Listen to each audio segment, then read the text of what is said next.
تصویر نمبر 3، روت جو کے کھیت میں۔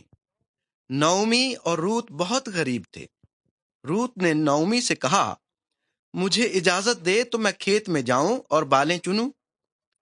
سو وہ ایک کھیت میں گئی جہاں مزدور جو کی فصل کاٹ رہے تھے۔ اس کھیت کے مالک کا نام بوئز تھا۔ اس نے مزدوروں سے اس اجنبی لڑکی کے بارے میں پوچھا۔ انہوں نے بتایا کہ وہ ایک موابی لڑکی ہے جو نعومی کے ساتھ آئی ہے۔ بوئز کو بتایا گیا کہ اس نے اپنی ساس کے ساتھ بہت اچھا سلوک کیا ہے۔